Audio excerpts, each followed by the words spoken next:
नालंदा राजगीर नीतीश जी का गृह जिला है और दूसरे जिलों के मुकाबले यहाँ पर विकास निश्चित तौर पर ज़्यादा हुआ है। सड़क बिजली की स्थिति दूसरे जिलों के मुकाबले नालंदा में बेहतर है, लेकिन शिक्षा, रोजगार और भ्रष्टाचार ये जो बिहार की मूल समस्या है, शिक्षा की स्थिति नालंदा में भी उतनी ही बुरी है जितनी दूसरे जिलों में है। यहाँ पर लोगों के लिए बेरोजगारी, पलायन इतना ही बड़ा मुद्दा है जितना मधुबनी, सुपौल में है, और भ्रष्टाचार भी नालंदा में उतना ही है जितना दूसरे जिलों में है। तो नीतीश कुमार का गृह जिला है, इसका मतलब ये नहीं है कि यहाँ शराब नहीं बिक रहा है, इसका मतलब ये नहीं है कि यहाँ पुलिस में, थाना में, पंचायत में लोग घूस नहीं ले रहे हैं।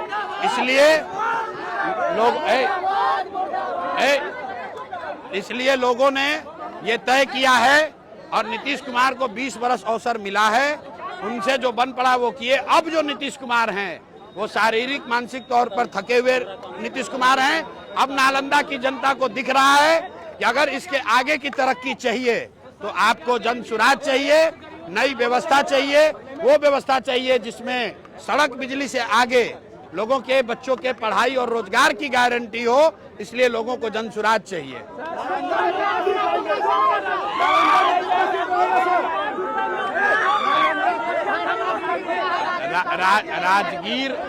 राजगीर हम 20 बार से ज्यादा आ चुके हैं और ज्यादातर समय नीतीश कुमार जी के साथ में ही राजगीर आए हैं।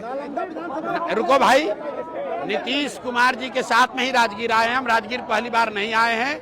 ये बिहार के गौरव की भूमि है।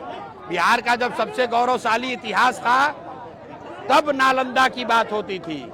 तो जन सुराज का सपना है कि बिहार को फिर से ज्ञान की भूमि बनाई जाए और उस ज्ञान की भूमि बनाने की परिकल्पना में नालंदा की भूमिका सबसे बड़ी है। इसलिए यहाँ आकर लोगों से आह्वान किया है कि अब सड़क, बिजली, पानी से ऊपर उठकर बच्चों के पढ़ाई और रोजगार के लिए आप वोट कीजिए, नई व्यवस्था बनाइए और किसी भी हालत में लालटेन को वापस जलने मत दीजिए।